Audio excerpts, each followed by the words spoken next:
Bismillahirrahmanirrahim. Assalamualaikum warahmatullahi wabarakatuh.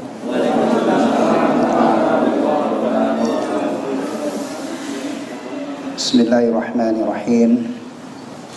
Alhamdulillahi rabbil alamin. Wa bihi nasta'inu ala umurid dunya waddin. Wassalatu wassalamu ala afdalil anbiya'i wal mursalin Nabiyyina Muhammadin al-mab'uthi rahmatan lil alamin wa hujjatan 'alal khalaiqi ajma'in wa ala alihi wa ashabihi wa man tabi'ahum bi ihsanin ila yaumiddin. Amma ba'd. Jamaah sekalian, ikhwatal iman rahimani wa rahimakumullah.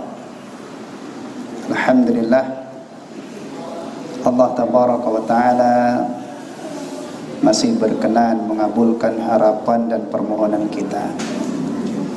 Pada hari Rabu pekan lalu, sebelum kita berpisah dari majlis di tempat yang mulia ini, kita mengharap agar diberi kesempatan oleh Allah untuk bertemu kembali.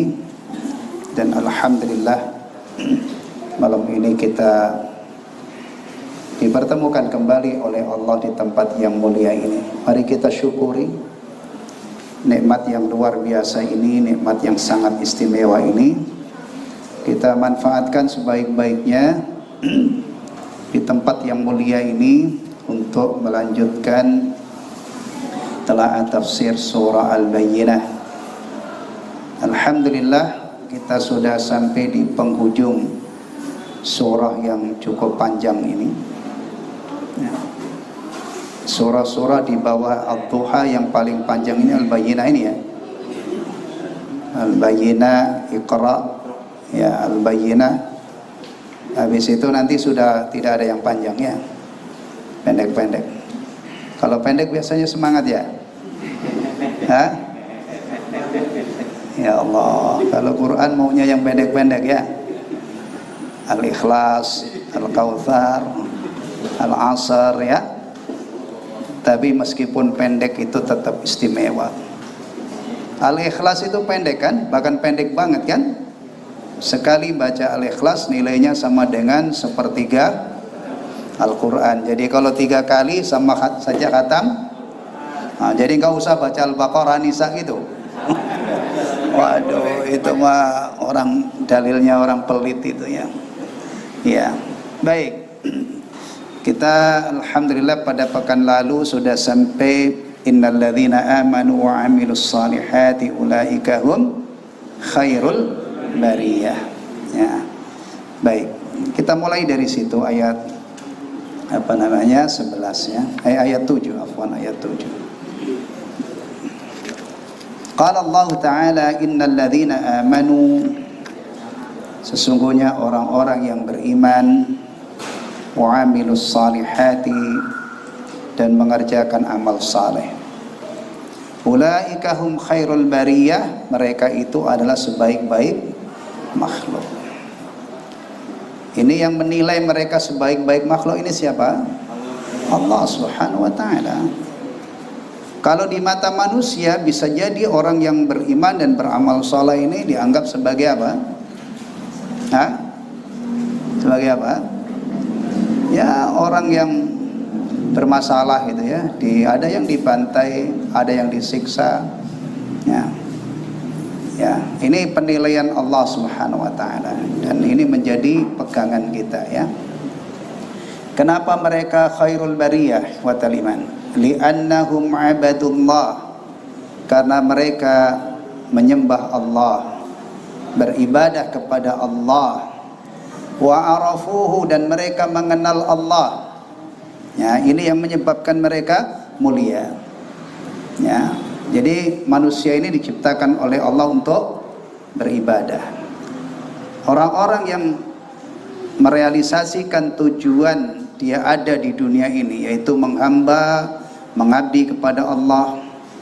Dan tentunya menghamba, mengabdi kepada Allah itu diawali dengan ilmu. Dia yakin bahwa yang berhak disembah dan diibadahi adalah Allah. Ini yang menyebabkan mulia. Ya. Tapi kadang-kadang orang Islam itu menilai kemuliaan seseorang bukan karena ibadahnya, bukan karena ketakwaannya. Ya. Nah, wafazu bina'imid dunya wal akhirah, dan mereka meraih kemenangan atau kebahagiaan dunia dan akhirat. Nih, berawal dari amanu wa amilus salihat, kemudian dinilai oleh Allah khairul bariyah, sebaik-baik makhluk, dan mereka sukses meraih kebahagiaan dunia dan terutama akhirat. Kebahagiaan dunia dibanding dengan kebahagiaan akhirat itu lebih dahsyat mana?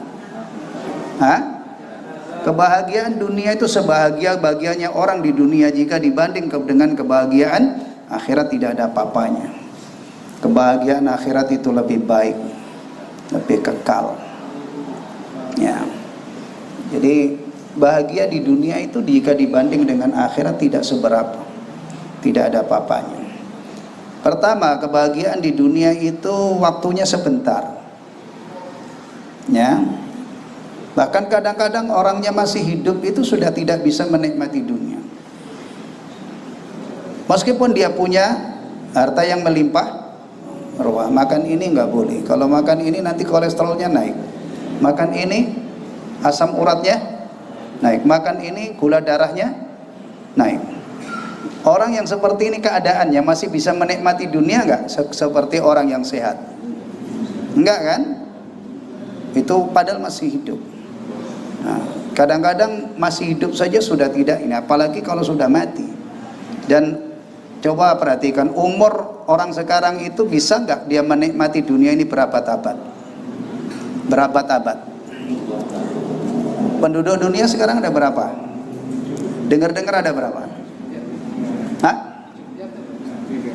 Ya, antum yang tidak ada kerjaan coba hitung. Yang kena corona berapa? Menurut laporan yang kena corona sudah puluhan juta, ya. Yang mati karena sebab corona menurut data-data dari yang diberitakan itu berapa? Jutaan kan? Alhamdulillah kita masih hidup. Bahkan antum kayaknya nggak takut sama corona, padahal nggak pakai masker. Tapi mudah-mudahan majelis ini tidak menjadi penyebab ini ya. Tapi ana berharap ya, nanti kalau untuk pekan depan antum pakai masker. Kalau perlu Pak Yadi saya suruh stop masker di sini bagi. Yang penting kajian kita ini, di luar itu antum terserah. Ya, soalnya kajian ini direkam. Nanti kalau ada orang yang lihat itu ya, oh itu kajiannya nggak pakai masker. Nah, saya itu kepengen tidak mau ditegur orang gitu ya. Taim. Iya.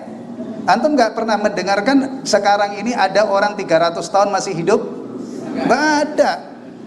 Yang saya dengar itu yang dicatat dalam buku apa itu? Guinness Book of Record ya, itu sekitar 130-an. Itu pun sekarang udah mati orangnya. Jadi antum jangan mimpi mau nikmat di dunia berabad-abad, enggak. Bahkan kadang-kadang masih muda belia itu hancur badannya.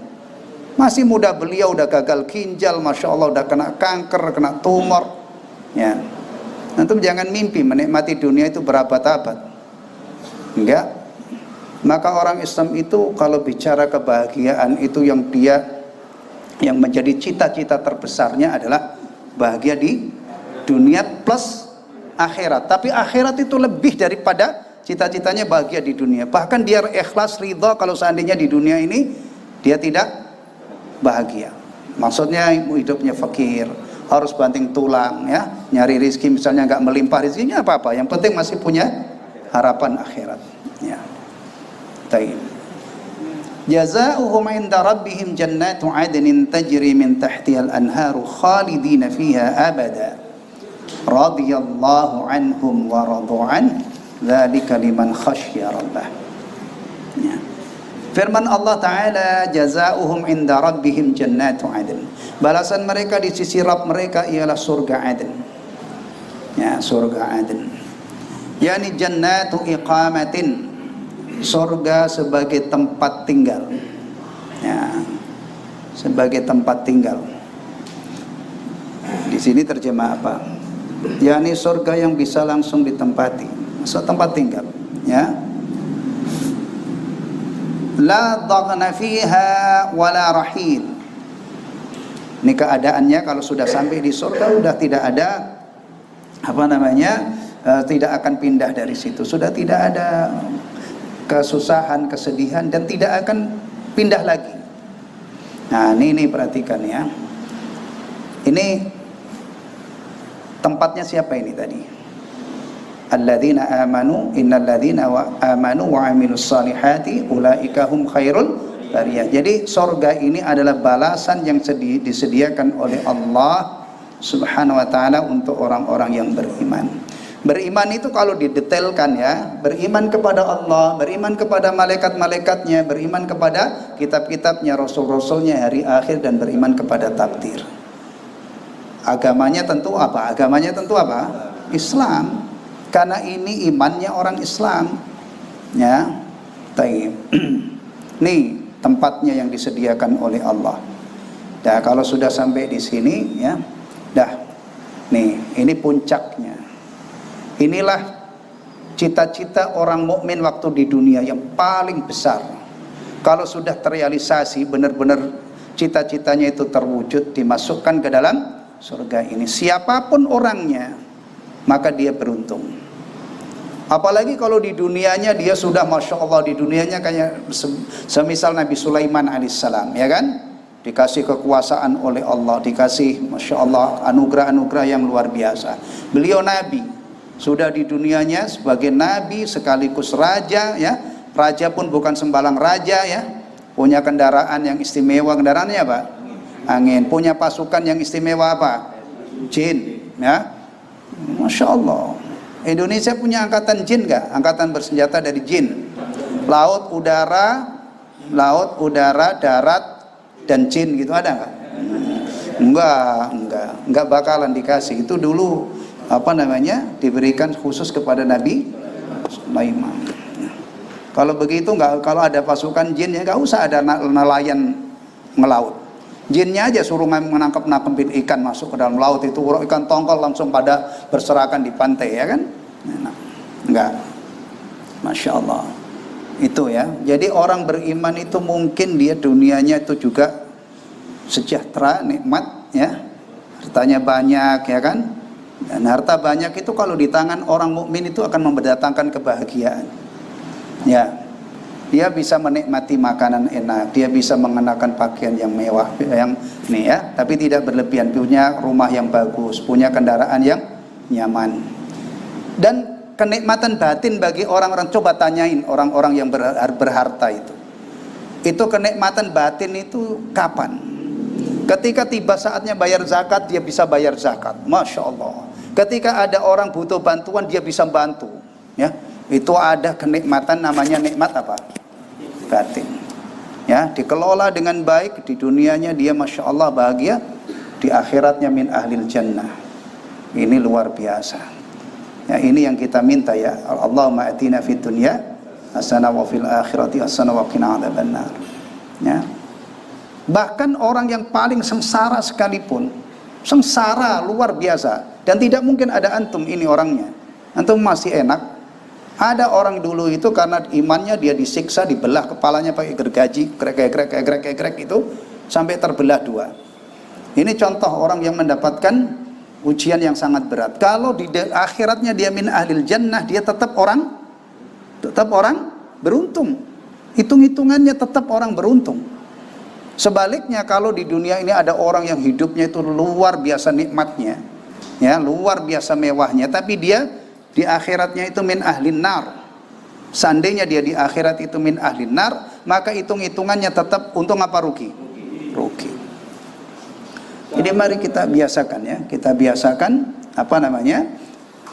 ingat tolok ukuran untung bagi orang beriman itu adalah surga. Ukuran rugi yang paling sudah tidak ada bandingannya itu adalah neraka. Maka kita harus banyak-banyak berdoa, Allahumma inna nas'alukal jannah wa na'udzubika minan nar, atau Rabbana atina fid dunya hasanah wa fil akhirati hasanah wa qina adzabannar. Nah, berarti kan di sini ya, di sini nih tempat tinggalnya. Nah, kadang-kadang ada ungkapan begini, kuburan itu diungkapkan peristirahatan terakhir. Oh, si fulan telah wafat dan telah diantarkan ke peristirahatan terakhir di Sandigo sana, Kerawang, atau Al-Azhar ya. Siapa yang sudah beli kuburan di Al-Azhar Kerawang? Ada? Siapa yang udah beli? Mahal itu nggak taunya. Karena saya pernah dapat brosurnya di Masjid At-Taqwa, itu ada brosurnya. Ya. Sini pemakamannya mana sini? Oh sudah, nggak usah beli di Al-Azhar kalau gitu, di situ aja ya. Ya. Lagi kuburan mewah-mewah ngapain sih? Ya, kuburan mewah-mewah itu jangan. Orang kuburan itu tempat orang yang sudah tidak membutuhkan apa-apa. Ya. Iya. Itulah Islam ya. Ajaran Islam itu memang bagus. Kuburan itu jangan mewah-mewah. Kadang-kadang ada kuburan tuh masya Allah di granit, di marmer, di udah begitu nanti bageri pakai stainless steel. Ya Allah, itu kalau begitu mendingan diinfakkan ke masjid ya. Masya Allah, ganjarannya untuk orang tuanya. Wah, insya Allah sepanjang tempat itu dipakai, insya Allah ngalir. Ya, taib. Ya. Jadi jangan pernah mengungkapkan kuburan itu peristirahatan terakhir, tempat transit, namanya barzakh. Dari barzakh itu nanti orang akan keluar semua, akan ditinggalkan barzakh itu, tidak menetap di situ. Ya, barzakh itu bukan tempat menetap. Mati dikebumikan, ya Allah Ta'ala bisa beribu-ribu tahun, kadang-kadang mungkin lebih dari itu, tapi pada akhirnya barzakh ini kosong, tidak ada tersisa segelintir pun. Kalau hari kebangkitan itu sudah tiba saatnya, ya, malaikat Israfil sudah menjalankan tugasnya meniup sangkakala yang kedua, alam barzakh kosong. Udah, semua diberangkatkan oleh Allah ke akhirat, di mahsyar, hisab, kemudian nanti klimaknya ini. Jadi jangan pernah mengungkapkan kuburan atau alam kubur itu tempat peristirahatan terakhir. Tempat peristirahatan terakhir itu surga atau neraka. Ya. Apalagi dunia dianggap ini satu-satunya tempat kita hidup. Masya Allah. Ini kadang-kadang ada orang diberi kesempatan oleh Allah hidup di dunia, saking betahnya dia di dunia, saking dia, apa istilahnya ya, kalau orang Jawa bilang kepencut dengan dunia. Kepencut itu apa? Tertarik dengan dunia, sampai nggak ingat mati, nggak percaya dengan adanya akhirat. Kehidupan itu ya pokoknya ini tok di dunia, nggak mungkin ada kehidupan akhirat. Mana mungkin jasad yang sudah hancur orang mati bisa hidup kembali. Ya iyalah, kalau orang mati hidup sendiri hidup kembali ya nggak mungkin lah. Tapi kalau orang mati itu dihidupkan oleh Allah yang menciptakan dia, yang dulu menghidupkan dia, mudah bagi Allah Subhanahu wa taala. Ya. Iya. Nih misalnya nggak usah orang mati, nih speaker ini kalau rusak. Ya, kalau rusak misalnya, bisa nggak dia baik-baik sendiri? Yang bisa memperbaiki siapa? Ahlinya, ya kan? Orang itu bukan hidup sendiri, bukan bangkit sendiri, bukan hidup sendiri. Cara membaca diri kita itu dari awal ya, kita ini ada di dunia diciptakan oleh Allah. Dari nutfah, nutfah itu air hina, yang kalau kena sarung antum, celana antum itu nggak mungkin antum mau bawa ke masjid. Ya, kalau misalnya sarung antum ada yang kena nutfah, itu pasti masuk ke cucian kotor, dicuci. Ya. Padahal tentang najis atau tidaknya itu khilaf ya. Bahkan ada yang mengatakan suci, cuman kotor, main-main. Enggak tega kita ke masjid bawa sarung yang sudah. Nah. Apalagi zaman sekarang sarung itu umumnya 3, 4, ada yang punya selusin juga malahan, ya.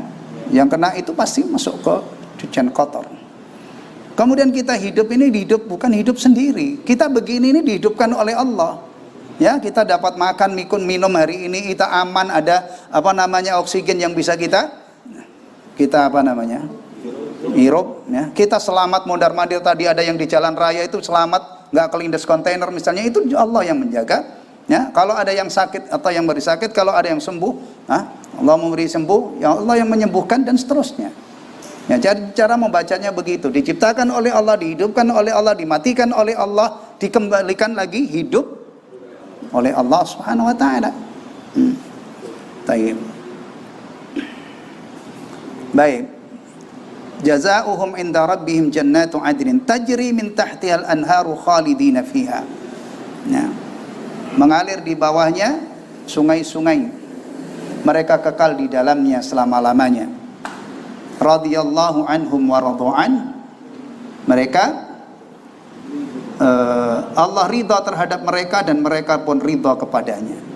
Inilah puncaknya ya. Ini yang diburu dan dirindukan oleh orang mukmin. Allah ridha kepada kita. Kalau Allah sudah ridha, kita pasti ridha. Ya. Karena kalau orang itu diridhai oleh Allah dapat apa? Surga. Masa iya antum dikasih surga masih enggak ridha? Hah? Masya Allah. Ya. Baik, kita lihat tafsirnya. Faradiyallahu anhum bima qamu bihi min maradihi. Kenapa mereka Allah ridha kepada mereka? Ini ada sebabnya. Allah ridha kepada mereka disebabkan amalan yang mereka kerjakan untuk mendapatkan keridhaannya. Mereka diridhai oleh Allah karena mereka memang berburu ridha Allah dengan mengamalkan amal-amal yang menyebabkan dia diridhai oleh Allah. Hati-hati di sini ya. Kira-kira ada enggak orang yang tidak merindukan ridha Allah? Pasang badan mau dimurkai oleh Allah, mau dikutuk oleh Allah enggak masalah misalnya. Ada enggak orang begitu? Hah? Astagfirullah, ini mah orang udah bukan orang waras itu.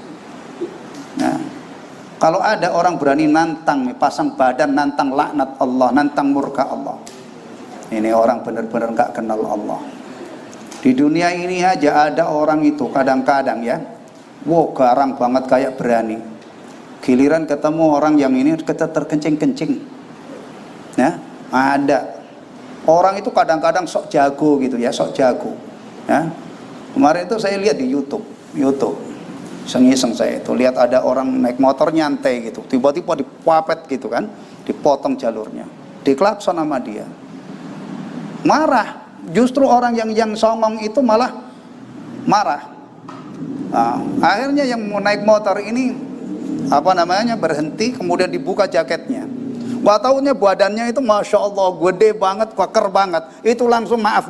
Tadinya itu ngajak berantem. Nah, orang-orang begini ini baru melihat orang badannya gede aja sudah apa? Apa bahasanya itu apa? Ciper ya. Nah, mau nantang Allah? Astagfirullahaladzim. Kadang-kadang ada orang itu begini nih mentalnya. Ya, dia tidak peduli mau diadab, mau disiksa. Astagfirullah. Ada orang-orang yang hanya siksa dunia ini kecil-kecilan gitu ya dibanding dengan siksa Allah. Itu sampai keluar amit-amit, pokoknya jangan sampai ada anak cucu saya yang mengalami seperti saya.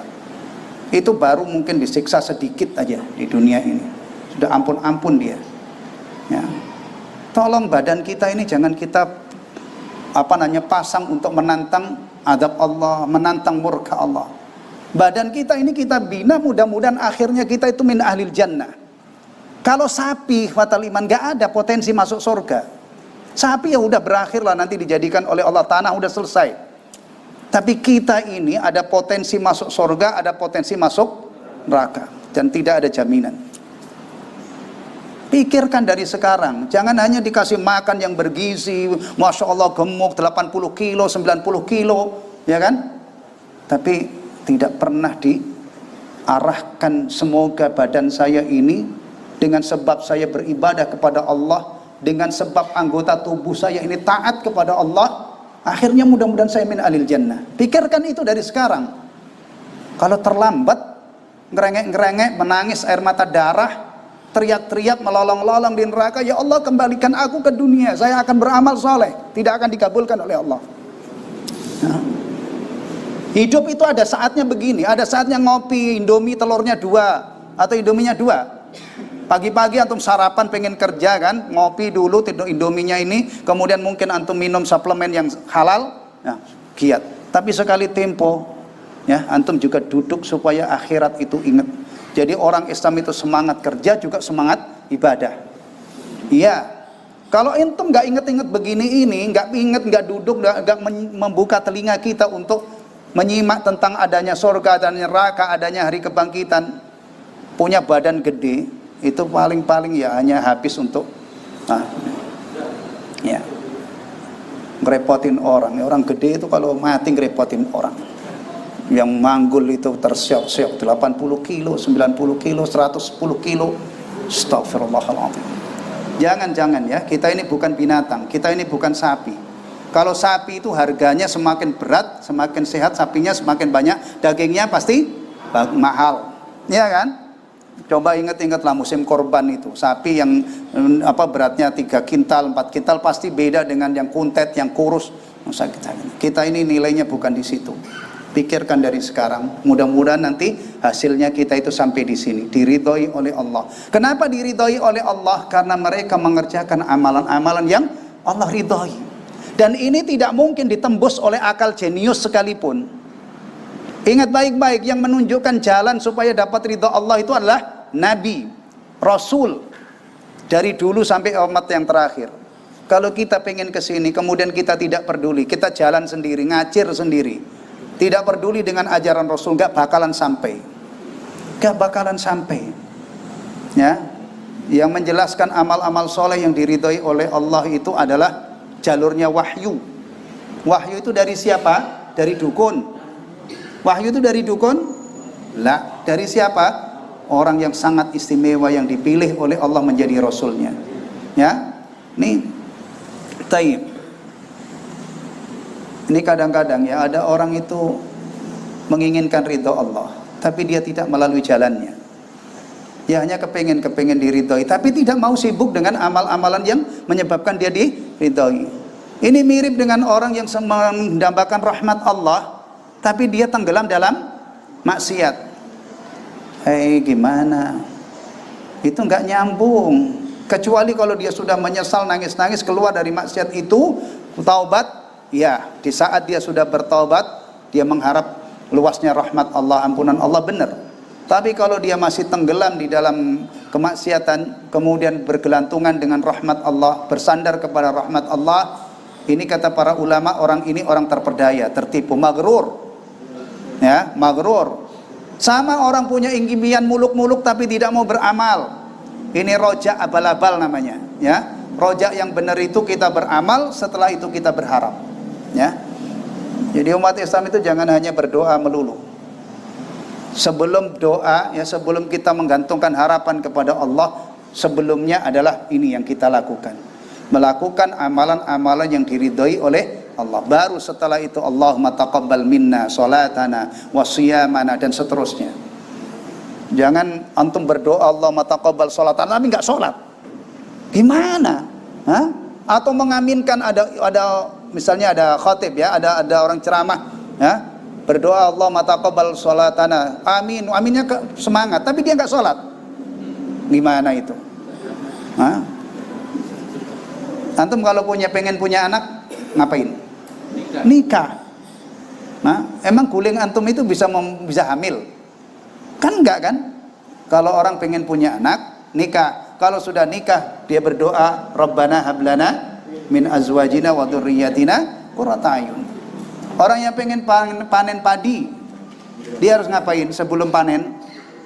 Nanam, kemudian dirawat, berdoa, tawakal kepada Allah, insya Allah panen, ya kan?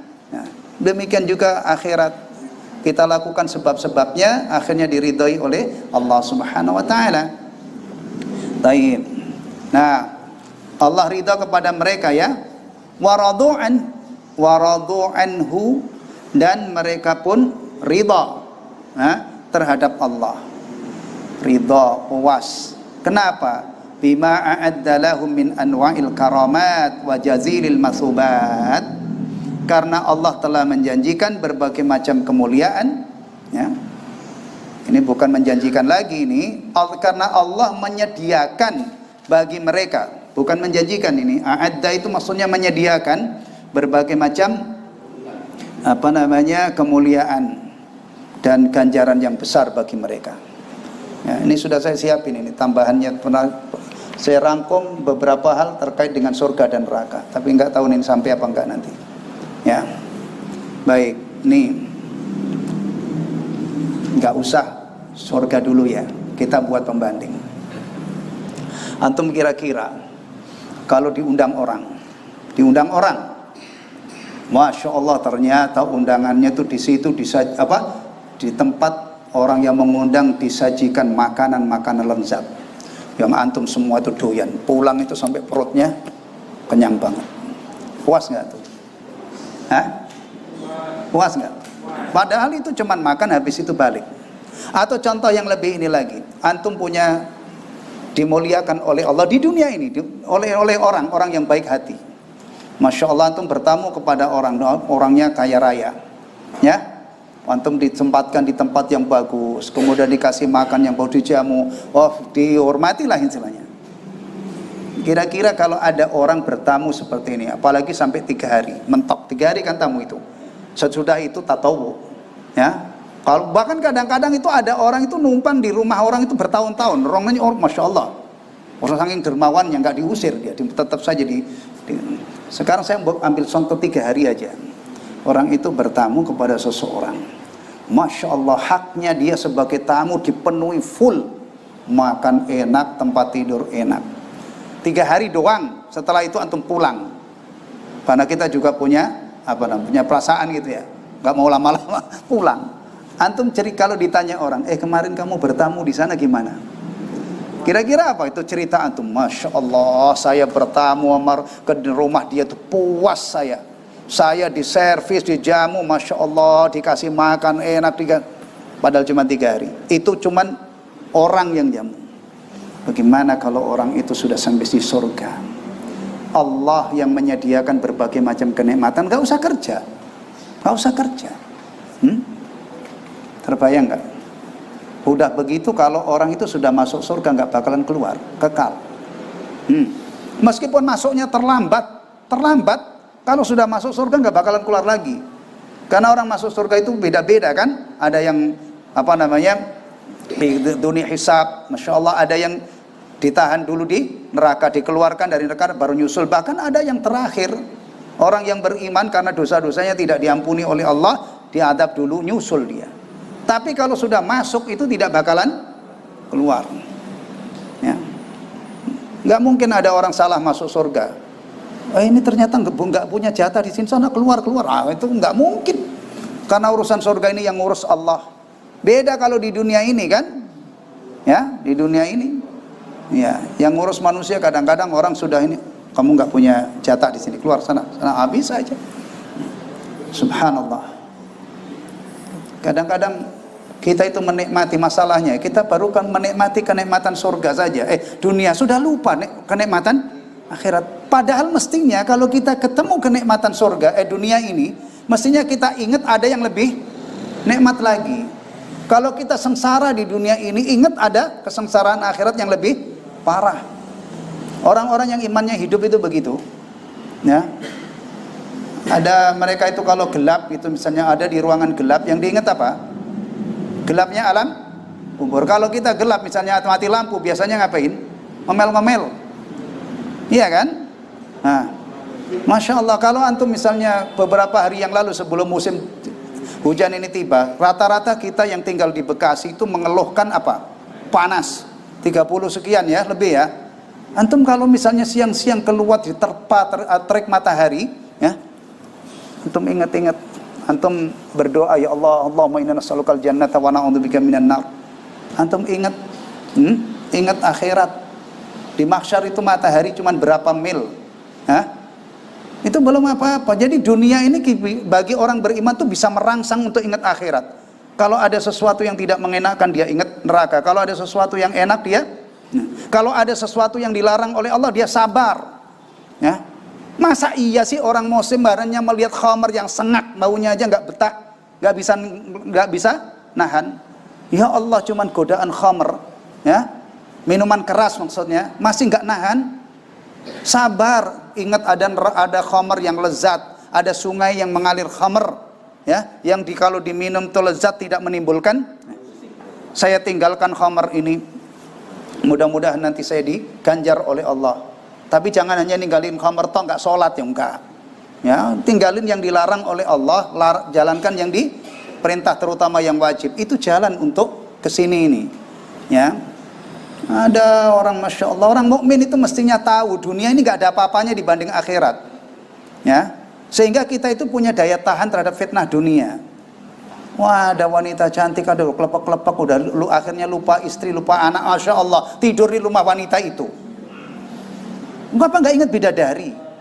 Kalau antum teringat apa namanya ini ada astagfirullah, sudah saya tinggalkan ini nggak halal bagi saya ini. Mudah-mudahan saya kalau sabar meninggalkan ini nanti ditemanin oleh siapa? Bidadari. Orang itu kalau nggak ngerti akhirat, dunia itu masya Allah, dunia itu segalanya. Makanya orang-orang yang kenal akhirat itu kadang-kadang baru pakai sepatu bagus, celana bagus, baju bagus. Ya? Sepatu bagus itu apa? Misalnya apa? Misalnya yang muda-muda itu sepatu bagus apa? Nike, Adidas. Nah, antum pakai New Balance sudah merasa bagus? Itu mah belum, ini masih ada yang lebih mahal lagi. Pakai celana bagus apa? Jin yang asli, Levi's asli. Ya, apalagi yang mahal-mahal itu. Kaos yang bagus, banyak mereknya. Ya, kacamata bagus, ya. Jam bagus, motor bagus, baru punya itu aja udah belagunya naudzubillah kadang-kadang. Ini orang nggak ngerti akhirat. Dia kira kalau punya itu sudah beruntung banget. Ya Allah, orang yang kenal akhirat, dunia itu nggak ada papanya. Maka lihat orang, contoh-contoh orang yang pengen bahagia akhirat, dunia itu masya Allah dibikin murah oleh dia. Ya, Utsman bin Affan radhiyallahu anhu nggak pelit. Satu saat Rasulullah butuh biaya jihad, itu ditopang oleh beliau hampir semuanya. Pantas dia masuk jajaran sahabat yang dijamin masuk surga. Ini kadang-kadang ada orang Islam hartanya banyak, bayar zakat aja nggak mau, karena dia tidak kenal akhirat, sehingga duit itu sesuatu banget. Coba kalau dia kenal akhirat, justru dia akan buru akhirat itu dengan duitnya. Ya, nafkahi keluarganya, masih banyak nafkahi kerabat karibnya, ibunya butuh ini nafkahi. Ya kan? Kalau ada orang minta kasih, nggak bakalan miskin karena sebab dermawan. Itu ilmunya orang yang rindu akhirat. Kalau orang yang rindu yang puas dengan dunia ini, masya Allah zakat aja nggak keluar, kelewatan banget kan? Biasanya kalau zakat nggak keluar itu berawal dari dia nggak sholat, nggak bayar zakat, nanti ditambah lagi nggak puasa, tidak minat haji, ya. Padahal bagi orang kaya itu kadang-kadang haji itu kayak saya beli pisang goreng. Pisang goreng berapa sekarang? Berapa pisang goreng? 2.000. Kalau saya beli 10.000 itu dapat 5, panjang-panjang itu pisang tanduk. Masya Allah nggak minat dia. Kenapa? Terlalu tentram dengan dunia. Terlalu sesuatu banget dunia itu bagi dia. Masya Allah. Ingat akhirat, dunia itu murah. Iya, ingat akhirat, dunia itu nggak ada apa-apanya. Ya, makanya salah satu doa Nabi Sallallahu Alaihi Wasallam itu jangan engkau jadikan dunia ini sebagai tumpuan hidup kami. Ya, termasuk Nabi berlindung kepada Allah dari bakhil, karena itu semua akan membinasakan dia. Dzalika liman khasyya rabbah. Dzalikal jazaul hasan, balasan yang bagus itu, ya. Bagus enggak tadi? Surga mengalir di bawahnya sungai-sungai. Ya, itu bagus apa enggak? Bagus kan? Liman khasyya rabbah, untuk orang yang takut kepada Tuhannya. Masya Allah, Masya Allah. Ya, liman khafallaha, bagi orang yang takut kepada Allah. Kemudian wa ajhama an ma'asihi, dan mengekang dari berbuat maksiat. Diterjemah apa ini? Menjauhkan diri atau mengekang dirinya dari berbuat maksiat. Ini takut yang membawa, yang mengantarkan sampai ke surga. Di dunia ini kita takut kepada Allah. Rasa takut kita kepada Allah mengekang, mencegah kita dari berbuat maksiat. Ya. Antum punya rasa takut kepada selain Allah enggak? Jujur aja. Jujur aja, antum punya rasa takut kepada selain Allah enggak? Misalnya ada singa lapar gitu. Kalau ada singa tuh kira-kira antum wah asik ada singa, kemudian antum deketi, antum los-los. Singa beneran, bukan singa robot atau bukan singa nih. Antum kalau ada singa Wow, kalau ada di luar pasti ini kita tutup semua pintunya. Ya, kalau orang yang nggak paham akidah begini, tuh parah itu, masa ngaji tafsir masih takut singa katanya. Mestinya takut hanya kepada Allah. Nah, kadang-kadang ada orang itu begini nih, dia kira akidahnya lurus, dia kira akidahnya benar. Saya tidak takut kecuali sama Allah. Kalau saya tanya, kalau ada singa lapar mondar mandir di depan kamu misalnya, kamu takut apa enggak? Enggak. Ada ular piton yang kalau menelan antum itu bisa ditelan mentah-mentah antum. Ada buaya raksasa misalnya, takut apa enggak? Enggak takut. Wah, ada kali banjir besar banget padahal dia tidak bisa renang dan tidak ada nih. Kamu takut apa enggak? Enggak, saya takut hanya kepada Allah. Coba seberangin kali itu, enggak taunya dia anyut. Antum ikhwatal iman, ada namanya khauf tabi'i. Itu diberi porsi dalam Islam. Antum jangan mengatakan saya tidak takut kecuali kepada Allah.